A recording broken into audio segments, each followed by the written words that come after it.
All right. So we'll see if this works better tonight. Theoretically, this should work. God, that lighting is harsh. That's really harsh lighting. See if we can take you for a little bit of a ride closer.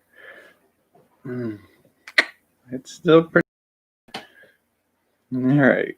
So we were so rudely interrupted last night by the power cell in my laptop cutting out.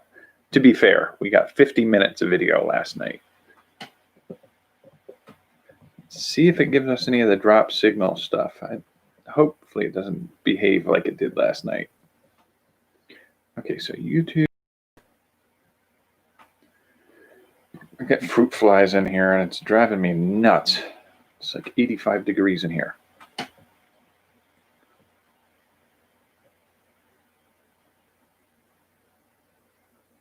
Come on. You can do it. We can get to where we need to go. So I get pretty snarky, but I get fed up with tech. If it starts picking a fight with me and going slow, I get a little impatient.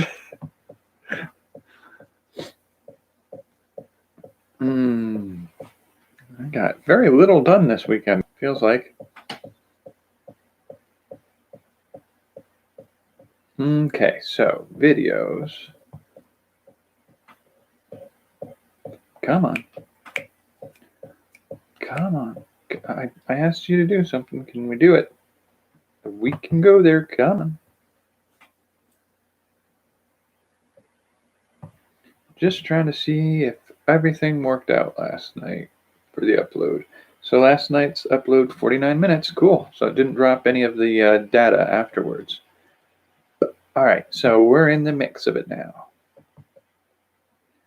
I did, in fact, save my files from last night before they got deleted from a close down. I got the computer to plug in before it happened. So where were we in the midst of that last night? That was a discussion of setting up the world build is what I wanted to do. Now I have had like time to play with it some more in my head. I keep going back and forth with this because the thing is, like, I kind of want to make it flexible enough for me to go a couple different ways. Because the more I think about it, there's no reason why we can't make it a sci-fi. We could very easily make a story where the device that they have are techno-organic devices, like something from an H.R. Giger painting.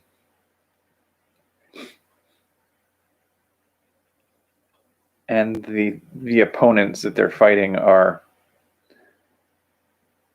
sort of pod people and invasive alien species.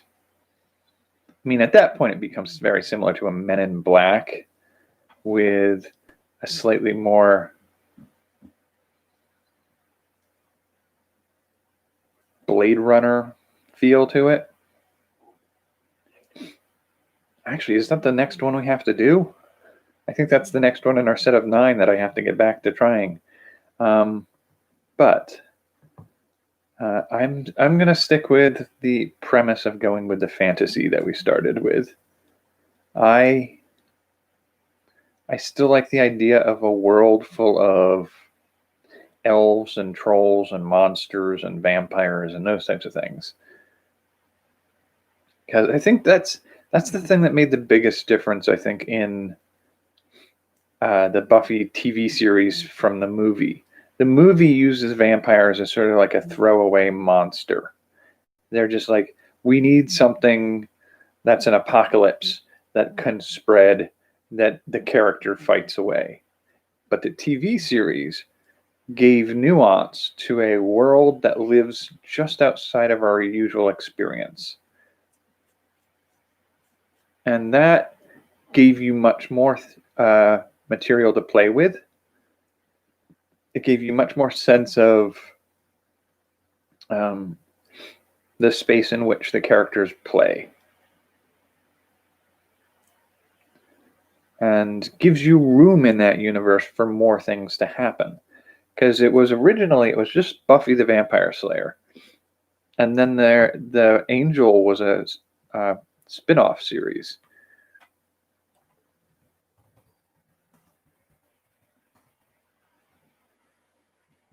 Okay, so the Buffy series, did it have any other spin-offs? That's sort of what I'm going to try to look up here if it doesn't crash the computer. Okay, so Buffy.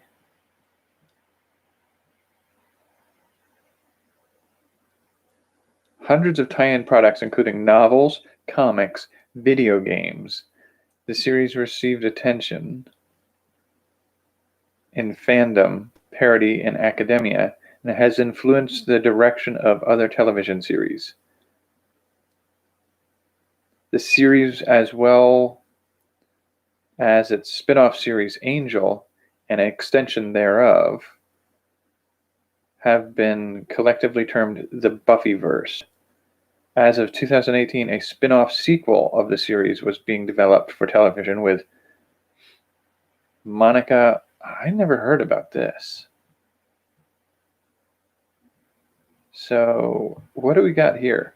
So part of the appeal was a universe that you could explore further.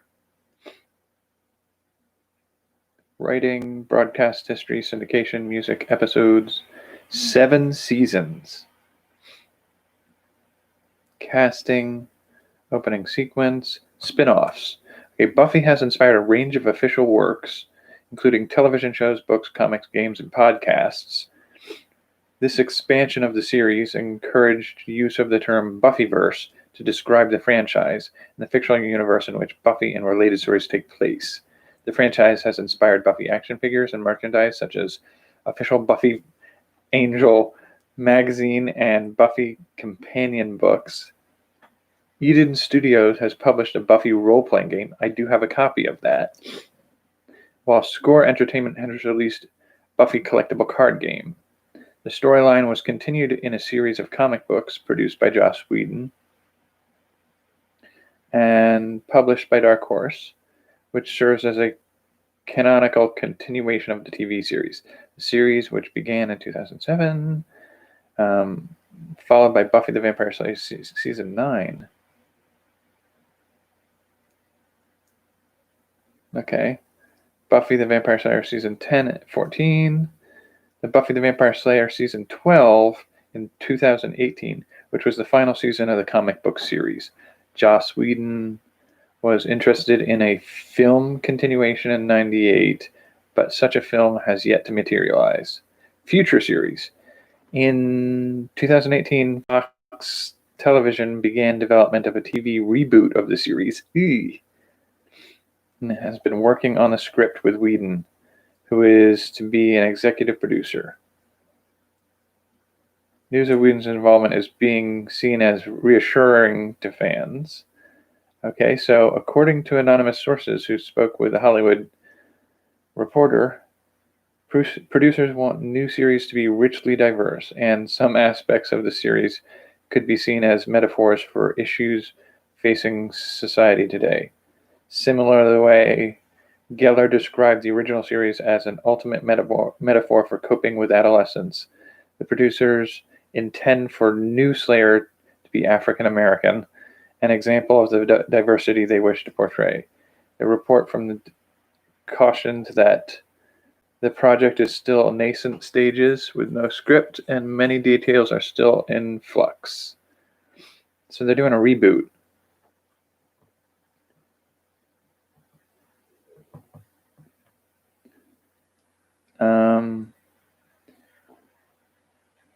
Similar concerns have been, no.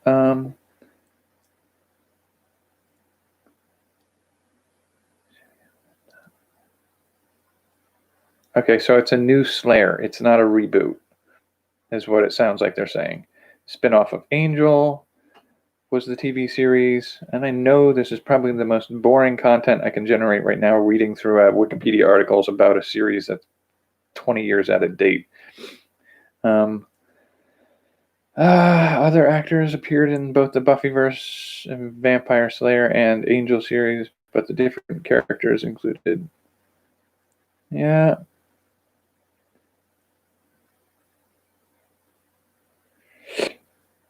The expanded universe. Buffyverse canon outside the TV series. So it really just had the two main TV series. It looks like they're going to try to go for a third sort of quasi reboot, which I don't know how I feel about that.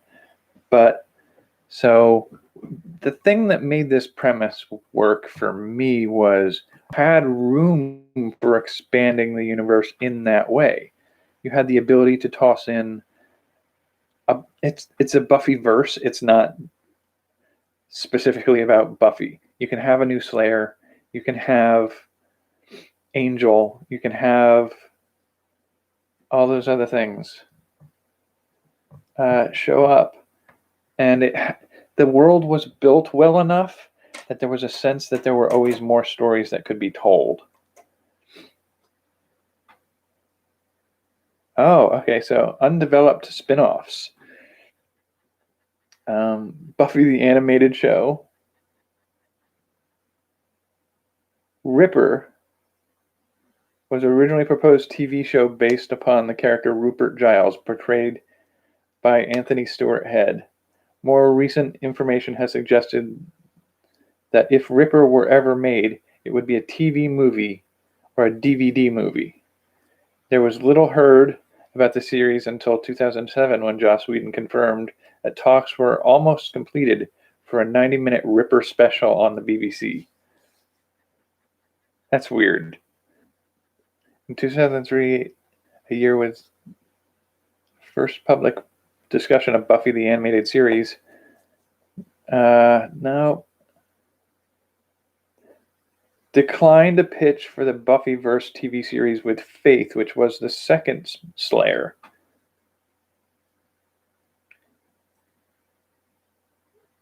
Finally, during the summer of 2004, after the end of Angel, a movie about Spike was proposed. So Spike was the second fiddle to Angel.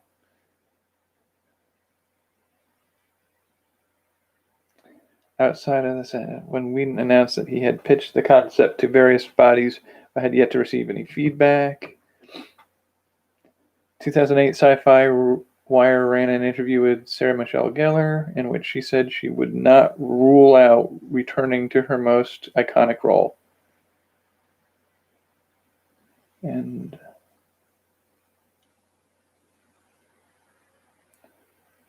okay. So it doesn't sound like they're making anything new with it. But the premise of the series being one in which you could do... I mean, you had all of those characters. Oz the werewolf who disappeared for a while. You have the prospect of other people who studied the witchcraft like Willow did. You had demons who lived in the city all over the place. And their lives. And if a character like Angel could become a private detective or a hero for hire, if you will, and help out people on all sides, then there's no reason why there couldn't be somebody else like that out there. So there's a whole world of things that you can pick up and play with that don't have to deal with the main characters. And that, to me, is a good indicator of a universe that's well constructed. It's world building that's meant to carry more forward. And that's sort of kind of what I want to play with doing here. So the idea of taking the universe that I'm building right now and doing something similar to that, where I'm building a universe where the main character, say our chosen one is our Buffy, and our Watcher is Giles. They both die, and we're stuck with the rest of the Scooby Gang. And it's their story. You can tell stories with that character set, and it's a ripe universe for exploring that opportunity. but there's also the possibility that you can explore. In my universe, there is neighboring other chosen ones, and they're other clans of the Watchers. So I like the idea of that universe having room that you could step away from the main character. It's one of the things that I feel like if you look at other TV series based off of concepts similar to this, like The Crow and Highlander was a series. In Highlander, you have this concept of all these other immortals out there interacting with each other and the world of humanity. But they set themselves up to only really do stories about that one character. You have a whole universe full of these immortals. Now, to be fair, Highlander did have Highlander Raven, I think, was following one of the other immortals in the series. And I do think the Crow TV series followed a different Crow. But by the same token, you're still basically just rebooting. You're telling the same story about a character. You've made it about a character. I think that's one of the problems you have with like the Terminator to a degree, and things like RoboCop. Is like RoboCop, you don't have the room to do that again. You don't have, like, you can't go from Chicago to LA and find the RoboCop of LA. That just doesn't exist. The setting doesn't embrace that. It's the story of a character within that setting. And what I'm working on here is trying to build out the setting so that that's not the case here. And starting with the idea of multiple chosen ones for their regional territories, and those same chosen ones having their own clans of Watchers, so that you can have a different flavor in a different area and still have the same world. So getting that to play out right, I think, requires that you have a robust sense of who your settings are populated by. So like the Teenage Mutant Ninja Turtles, it can't just be the Ninja Turtles against the Shredder. You have to have the Foot Clan, so that you could tell a Ninja Turtles story by having Casey Jones and any of the other mutants that you encounter in the series show up in another town confronting a local branch of the Foot Clan.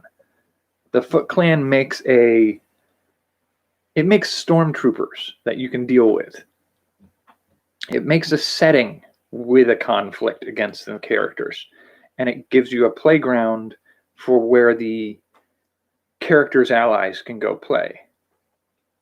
So what I want to do for something like this was, when I construct my setting, it's good to have the idea of who, we're using a chosen one storyline where the chosen one falls and the misfit people left to fill that void. You have to fit an environment in which it's not as easy to fill that void from outside, but not make it so that you can't make that a storyline. So like at some point, having the three kids who are filling the void of the chosen one and their Watcher be struggling in their environment, and have outside Watcher clans moving in on their turf, and make it so that that's not something to be necessarily welcomed. That potentially these people don't have the best interest of the area they're moving into, and maybe aren't the ideal people for what you're looking for in that environment. They have ulterior motives, very mafia-like, and it allows the characters to have conflicted feelings of what their own clan maybe was like. They don't have as much knowledge of what their own community was like before it was crushed. So maybe it leaves you room to question whether or not your family and your family's legacy maybe has some regrettable components of it. But by the same token, it's not easily resolved as just saying like, oh, well, the North California division moves in and the Nevada division sends some of their family in to take over different chunks of California so that there's not this uncovered region, and then it's just taken care of from that point on and everything's hunky-dory again. You don't want that, but at the same time, you also want to build a universe in which there's enough going on in the background that there are things like this happening in other locations. And there's room for the exploration of networking amongst different communities. So the setting up of the universe to have the Watcher community, the Chosen One community, and also have the supernatural community, which isn't necessarily the villains. The supernatural community would be like the Men in Black have all those aliens, that they're not the villain aliens, they're just residing amongst us. But you also have to have the villains and the danger from those villains. And that can't be something that's just local to Sunnydale. You have to have it something that can exist all over the world. And you might have, somebody comes to your region. So like the Watcher clans and the Chosen Ones may have their territories, but the villains don't have to respect those territories. So you could have a traditionally like Parisian French villain group come into California as a way of skipping town on their traditional territory and skipping into somebody else's territory and having to deal with that situation. So the structure I'm looking for at this point is to build the supernatural population as a possibility. And I don't know if I have to detail it a lot more, or if I can just sort of suggest that it exists and figure out as I need it for storytelling which pieces will fall into that category. So it's not going to be aliens, because this round I'm not playing with a sci-fi theme. It's totally possible to do that, but I'm not doing that. The sort of Pan's Labyrinth, Fae, the Hellboy monster community, like the Troll Marketplace, Gravelings and Gremlins, like from Dead Like Me. But I think the thing that I really hit on, and I this was about where I was about to hit last night before the battery died on me, was the thing I sort of landed on at a certain point was, I do think, it's going to sound weird, but I do think I kind of want to take the Stargate SG1 Goa'uld and the Tokra approach, where the Chosen One is using something derived from a rebel Goa'uld. So if you're not familiar with the Stargate universe, the Stargate universe has multiple alien species, but the one that's most prevalent within our galaxy is the sort of tyrannical villains of the Goa'uld.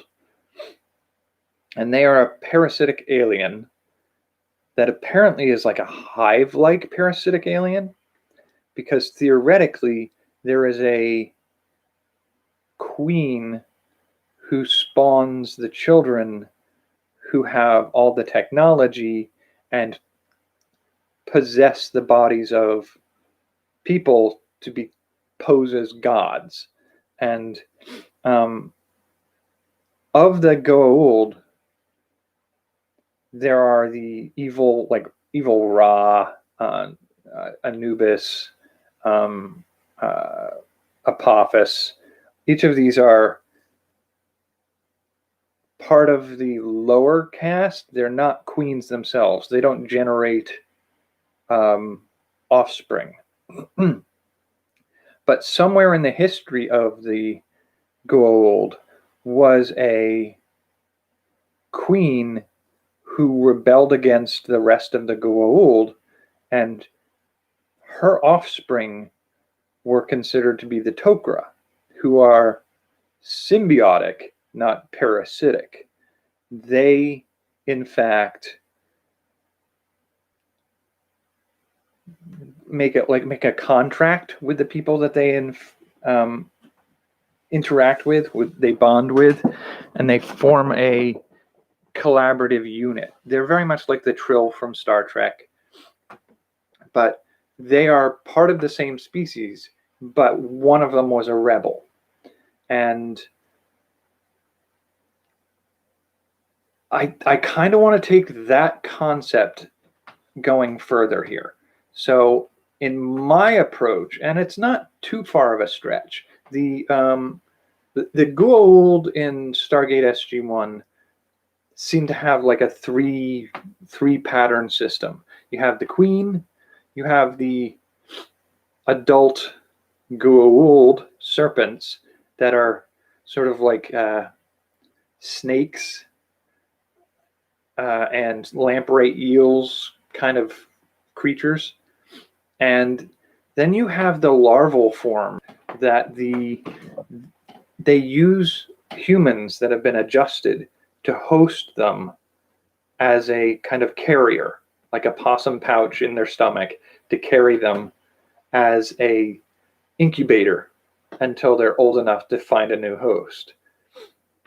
And those humans that are incubators are called the Jaffa. And so you have this larval, adult, and queen approach to the Goa'uld. The Tokra don't do the Jaffa like that. They have the hive queen who was lost for a very long time, and then just the general population of Tokra. And I feel like there's room for playing with that concept a little bit. So having the hive queen and then the adult god pretenders, and then the wielders of the larval form being granted certain abilities, because the Jaffa in SG1 have they sort of have enhanced abilities and extended lifespan and immunity to diseases and poisons and that kind of thing. So they're more than human because of these symbiotes that are put in them, these larval form symbiotes. The Goa'uld are more than human as well. So, but they pose as gods. And so there's a part of me that feels like we could take that same approach and we could do a Cthulhu-like god. Instead of making it a hive queen, make it a Cthulhu mythos type elder god horror living beyond the edges of human understanding that could drive you mad. And they have these spawn that they can introduce to the world. And the larval form of those would be something like a venom symbiote or a tool that could be bonded to a person, grants them abilities. This becomes like the Jaffa. The Jaffa in this case would be more like a demonic entity. But as those larval forms become more, you have these poser gods, these younger gods with the powers of us beyond human ability, from these bound, like these parasitic combinings with elder god spawn. So if we do that, it gives us the room to take a look at the idea of who the Tokra would be, where you have a rebel elder god and their spawn, their larval children, have the opportunity to be that witchblade-like or Thor's hammer-like thing that can bond with and pair with certain people and bestow on them greater than human abilities, but still make them more like the Jaffa, who are still humanoid, granted abilities by playing host to an entity that can't dominate or take them over. And so that bond between the host and the aspect granted them is sort of what I'm thinking of would be the inklings, the startings of what you can use for your chosen one. Now I'm debating whether or not I want my chosen one to be just one who can bond with a device, or if I want my chosen one concept to involve potentially being somebody who is like a demigod. The Tokra maybe had children with humans, and those human children inherit an element of that superhuman nature that can be awoken by bonding with one of the Tokra items. And I feel like that's probably the way I want to go with that. But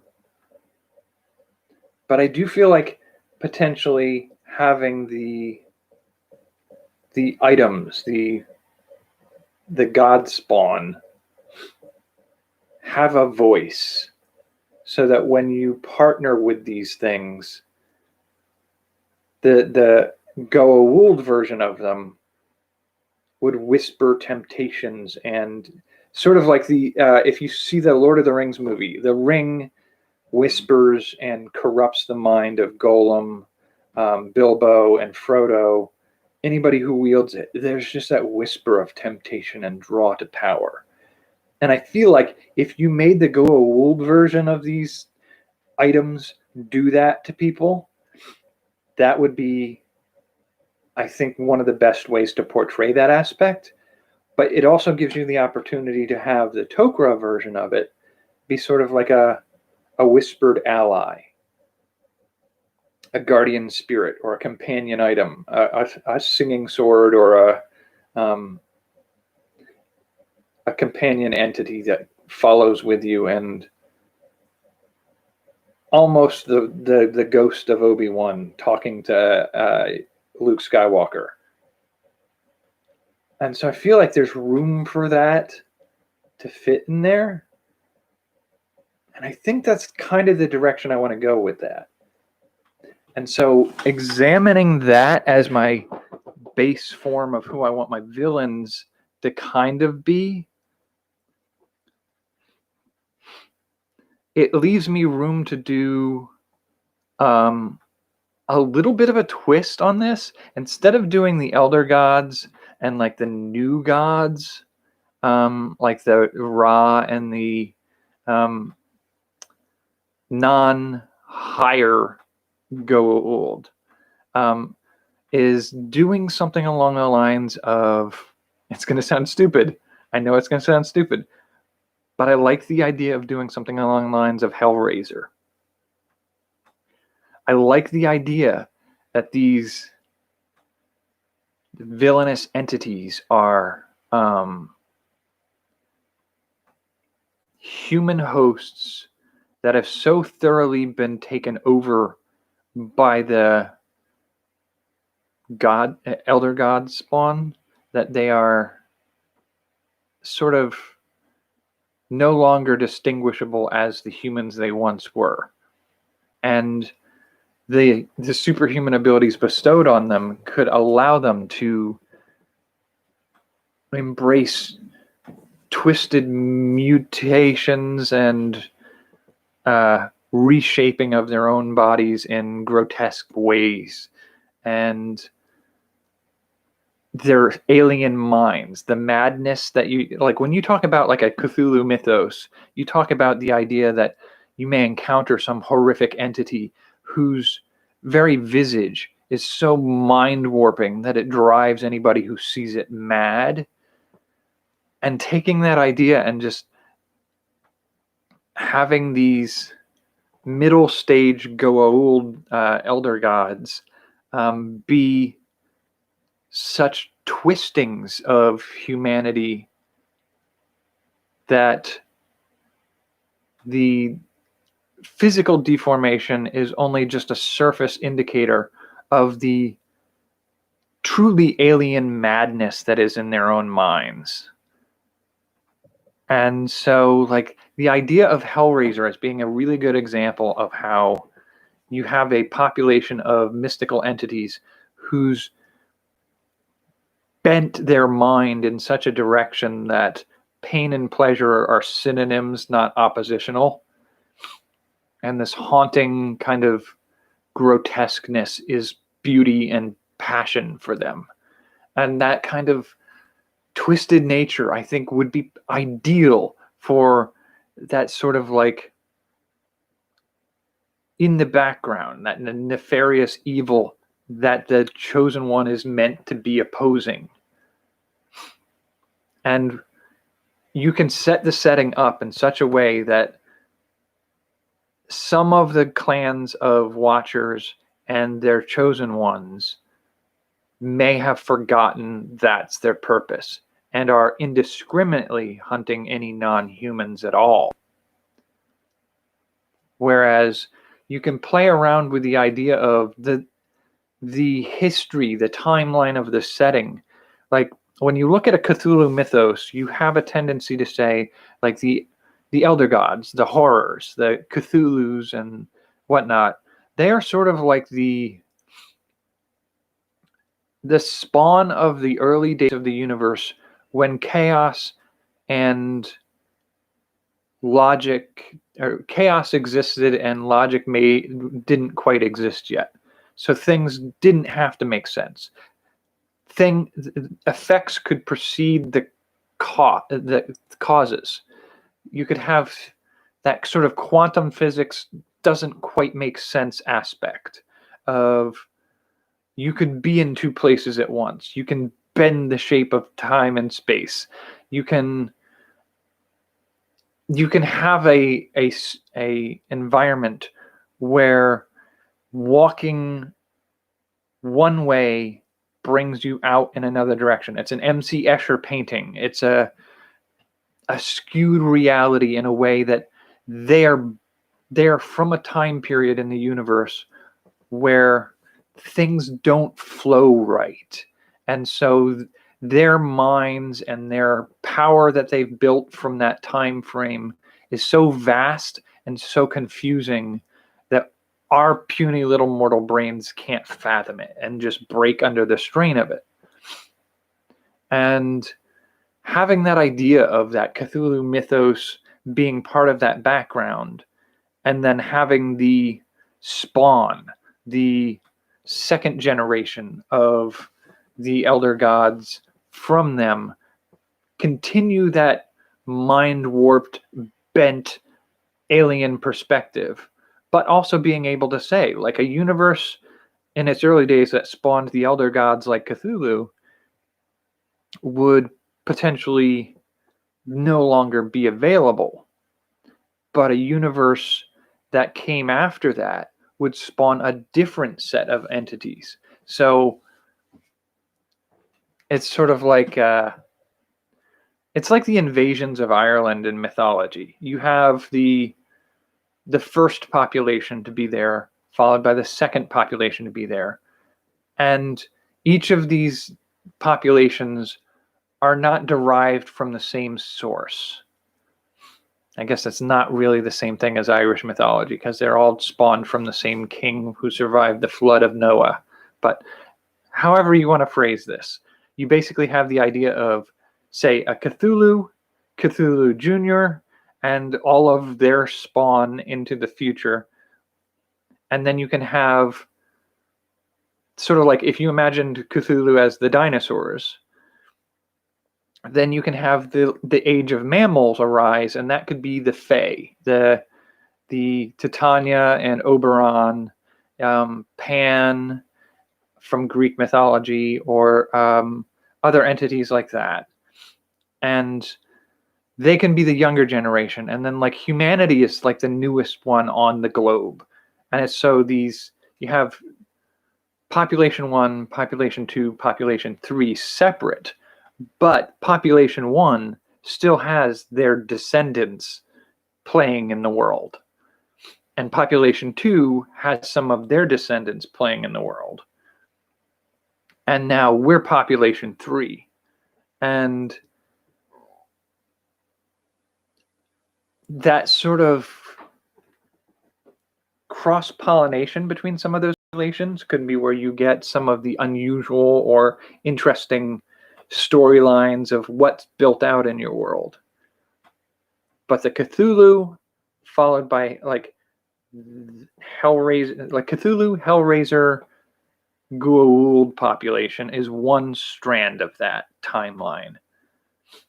The Fae and the mythical beings and some of the monsters and demons maybe are another string of that.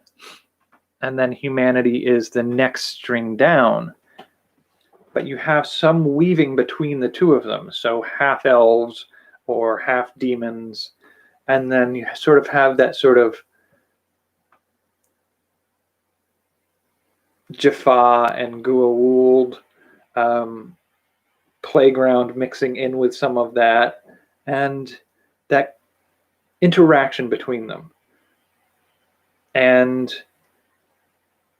I feel like, to me, that makes a truly rich universe worth playing in, because you can tell the story of a chosen one, any one of the chosen ones. So imagine there were 120 chosen ones across the world. That's probably a low number. We could probably go into the thousands. But if you have 121 just for 1,000 chosen ones, you could tell the story of any one of those chosen ones and their clan of watchers. Any one of those clan of watchers has a different story about how they interact with each of those Cthulhu, Hellraiser, Goa'uld, demons, Fae, other humans who have tapped into other abilities. You have their ability to interact with those aspects can differ between different clans. And so those are stories you can tell. And so you have the chosen ones, the Watcher clans. You have the stories of any one of those Fae creatures or monsters who are not bad, helping humans or working as a bridge between some of them. You have the possibility of you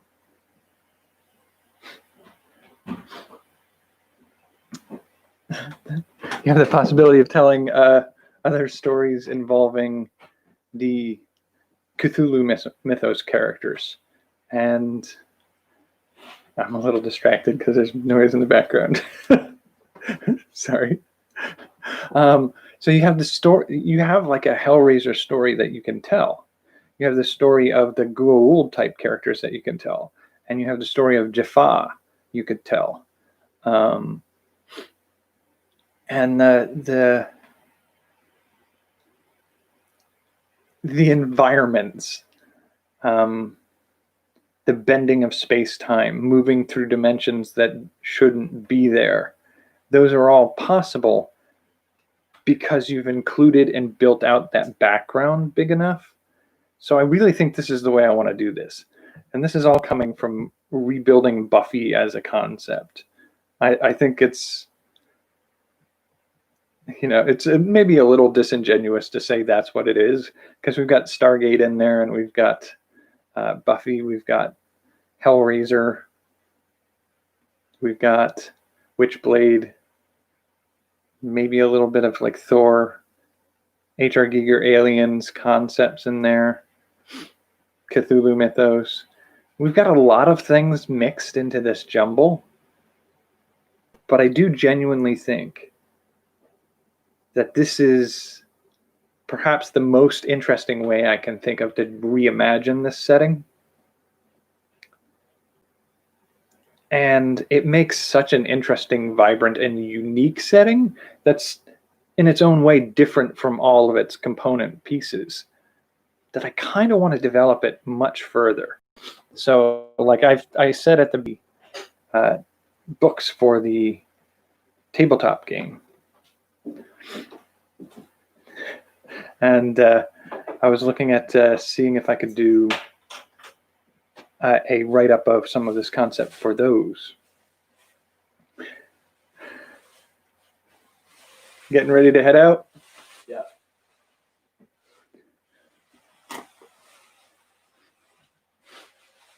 But so anyway, the I think building out the written material, I might be able to get a hold of some of the people I know to do some play testing of the designs.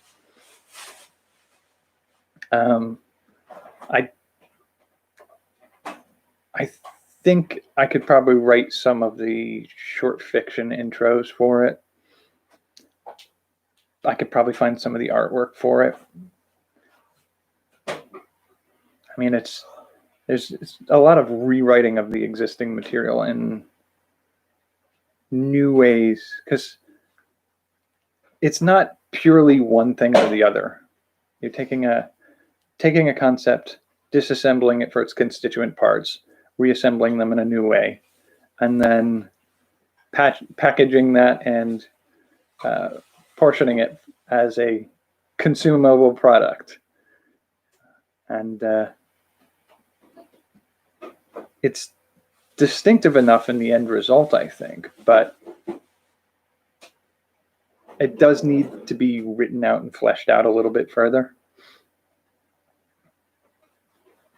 I do think it would be fun to make it an open universe, because that's one of the appeals, I think, of the Lovecraft writing. When Lovecraft wrote his fictions, he made it available to all his writing friends to write stuff in. And that's the only reason we know as much as we do today of Lovecraft, is because he let so many other people play in it that it got the brand name out there of the Lovecraftian mythos. Let's see if I can look up Lovecraft, see who else was writing in his universe. So Lovecraft, Howard Philip Lovecraft, who let's not pretend was a decent human being. He had some very serious problems.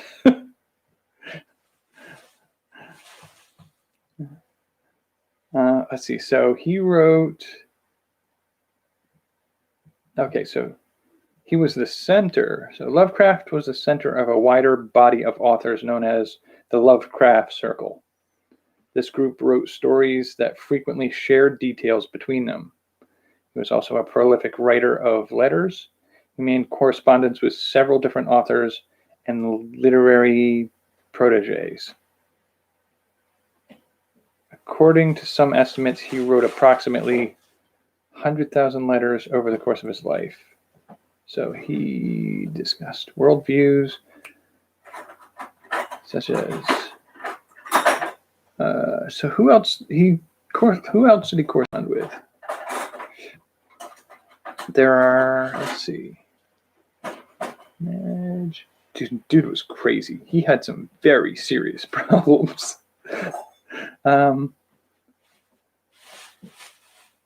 Okay, yeah, some of his works were inspired by his own nightmares.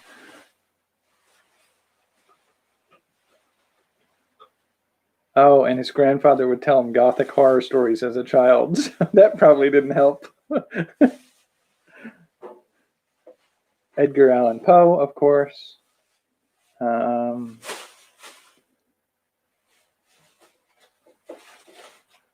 who else did he work with? He was influenced by Arthur McKen. What's up? Can you hold this? All right. Is that trash? No.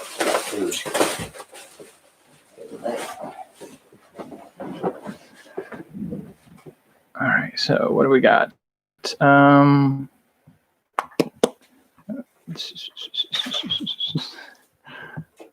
So we still there? Okay. You have a good night. Have a good one, man. Well, I probably won't see you in the morning. I'll be working until probably about 6 p.m. tomorrow. So. Okay. So who else did he work with? Okay. So themes, non-human influence.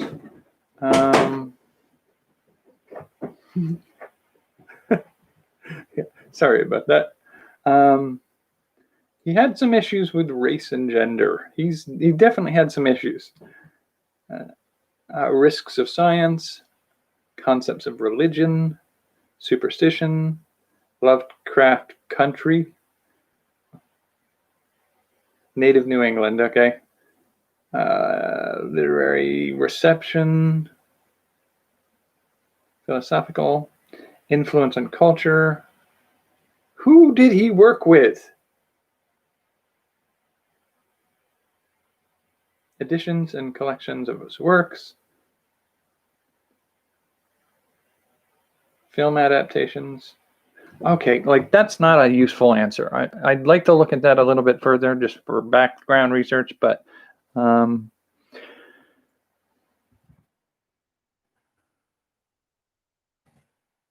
who is part of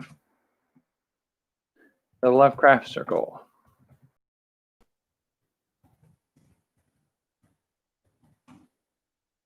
Okay, the Lovecraft Circle. The airship. No, that's not what I was looking for.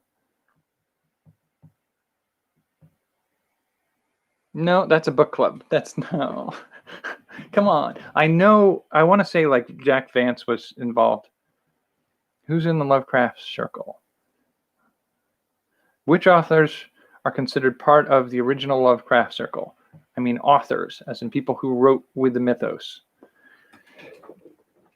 Okay, so this might get us an answer here. Robert Bloch, August Derleth, Robert E. Howard. Okay. Frank B. Long, Clark Ashton Smith.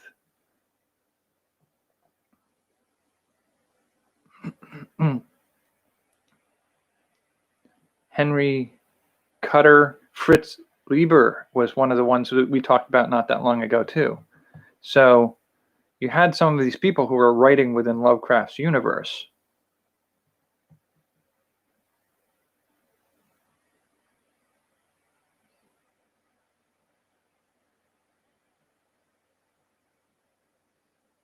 Okay, so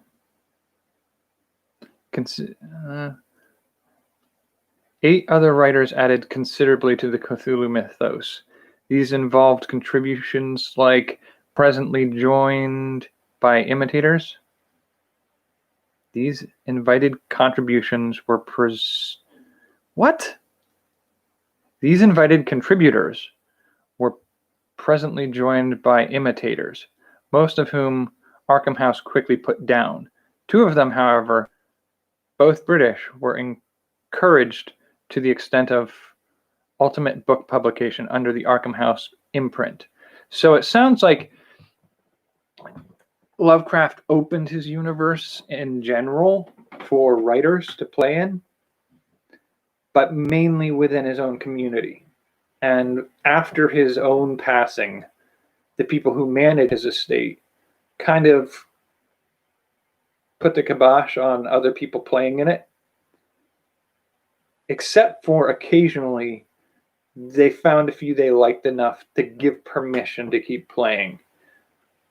But the original idea of having a universe that you create and you make it available for other people to write in is sort of one of the things that inspired some of what I do, is to create ideas that other people could play in.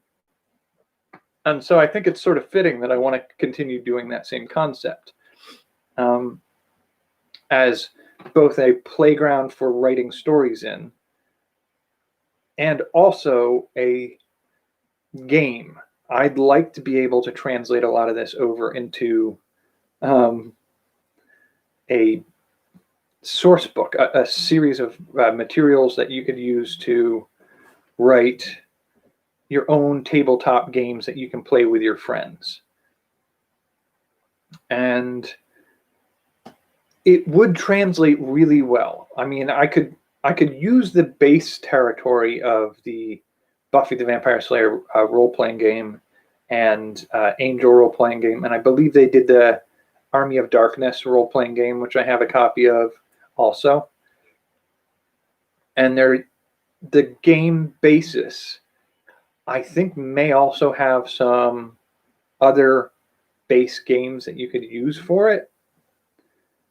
But I don't want to necessarily restrict it to that game system, because as much as it would be fun to use that game setting or that game material to use to establish this setting with, I want it to be able to be used and played in other settings. So some of the other role-playing games that exist out there are like, we have the Buffy, we have the Call of Cthulhu. You could probably do it with a D20 or a Dungeons and Dragons 5th edition. You could do I think a lot of the other ones are, I guess you could do a World of Darkness, which was a White Wolf storytelling game. And I'd be very curious.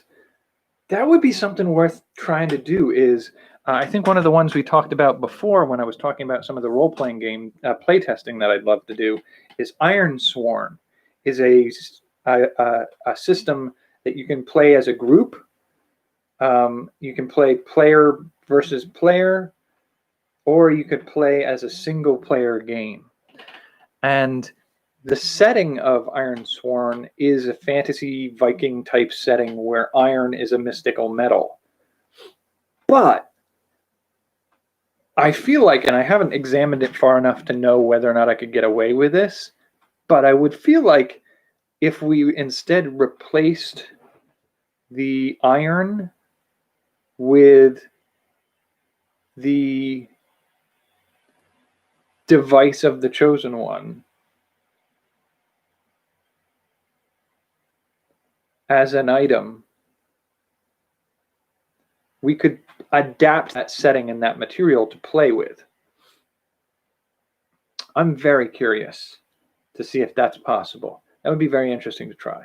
So what I'm saying in my rambly way is I'm thinking along the lines of maybe making a playable adventure in some existing systems, but overall building source material that can work in multiple systems so that the opportunity is there to play in this setting for anybody. You don't have, because I believe the Buffy role-playing system is defunct. The company who created it is out of business, and I don't even know if anybody still owns the rights to that setting anymore. So that system, I mean, not that setting. I don't know if anybody owns the rights to the system, and therefore I don't think you can get new copies of it, and I don't think you can write new material for it. Now, if I make it freely available, I could potentially just publish online material you can use to play a game in that setting. But if I design it so that it doesn't use an existing system, but instead could be used in any system, then the end result is one that anybody could play with anything that they want to play it with. I think that's more where I want to go. I want to open it up to make it available. Wow, have we really been going for an hour? Yeah, I think we have. All right. I think that sums up most of everything. Did I make any sense at all? Did I just ramble madly the whole time? And then deal with a new housemate interrupting recording? Sorry about that. It's going to be something that's probably going to happen at some point. It's going to be something I'm going to have to work around. It is what it is. So, I think that pretty much sums up where we're going with Buffy.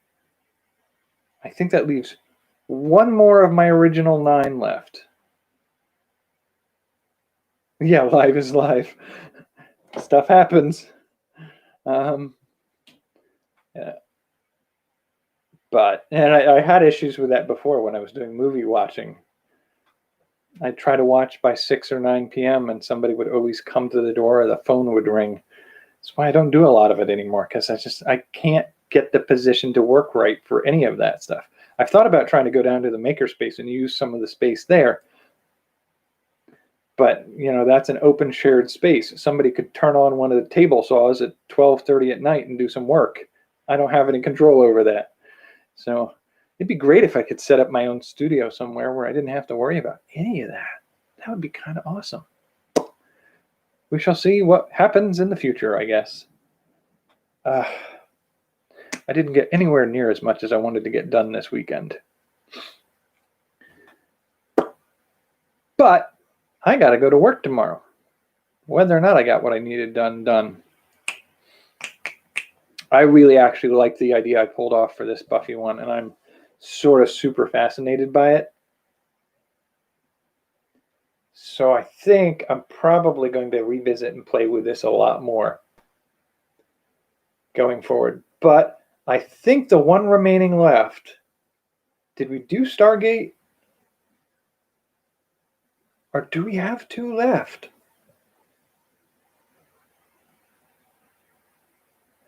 Like I think like Blade Runner and Stargate are the 2 I can think of that I haven't done anything with yet. Unless we already did Stargate. Did we do a Stargate one? Now I gotta go back and look. Did we do Stargate? Okay, let's see. YouTube. I'm really putting the taxes on this computer tonight.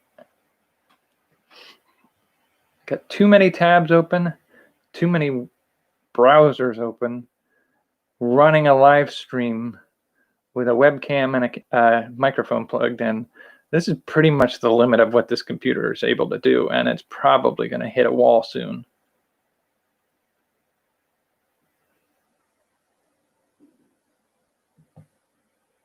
So, all right, so we're looking up what we've already done in the last week or so. A couple weeks of story ideas. Come on, videos that we've done. I hate when the internet's slow like this. It makes it really hard to keep this going. So we did Buffy, Terminator, League of Extraordinary Gentlemen,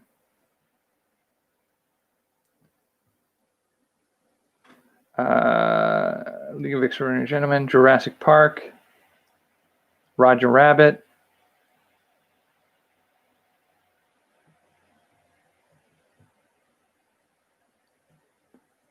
I think so. Roger Rabbit, Ghostbusters we already did, Ninja Turtles,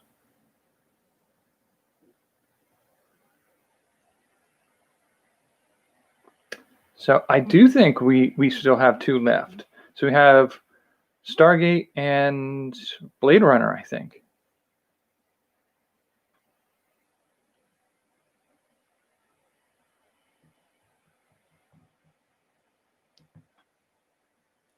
I think those are the 2 left to do. I didn't realize I still had 2. I thought I was 1 away.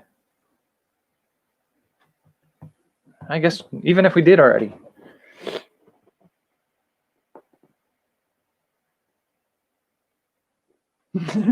Yeah, I have days like that. I have days where I have that just panicked moment of like, did I do what I need to do? Is it the right day? Like, I have legitimate moments of panic sometimes when I get to work and somebody's talking about something on a schedule and I say, like, wait. What day is today? Because I don't know. I don't know what day I'm on anytime. Okay, so I guess that's where I'm going to leave it tonight. We're about 1 hour and 6 minutes in. I've got to do a few things before bed, and then I got work tomorrow. I think I should be able to do a video tomorrow night. Tuesday, I've got I just got to get my car inspected and do a few other errands. I've got an appointment on the afternoon. Sometime earlier this week, I'm also supposed to get an appointment with my doctor to see if we can arrange some testing for plasma donation because of COVID. But I should be free at nighttime to do another video on Tuesday night, provided I'm not exhausted and things haven't gone drastically wrong at some point, which happens with regularity in my life, apparently. Wednesday, I think we're good. I'm trying to remember what my schedule for work is this week, because I don't know which days I'm working late and which days I'm basically having the night free to play around. But somewhere in this week, I also have to do my taxes and mail them out before the 15th, which is 9 days away. So I gotta figure that out.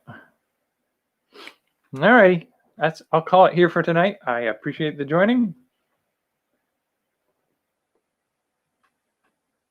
Yeah, I'm hoping my inspection doesn't come back with like, you have to replace the entire exhaust system and your front drive system for $3,000.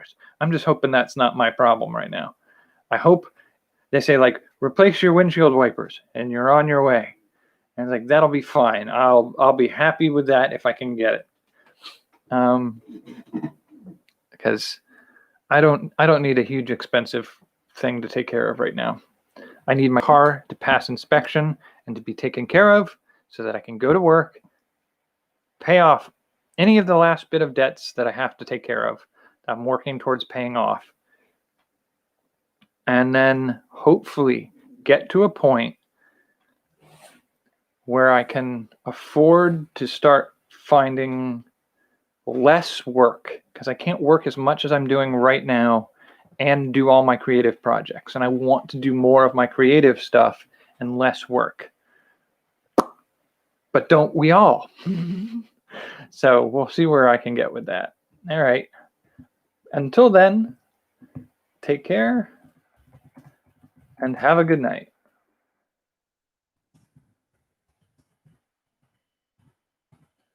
Wow, it's so hot lately. I still can't stand the heat. I guess you can't see it because of the glaring light in this environment, but yeah, it's a little warm in here. Stay cool. Catch you later.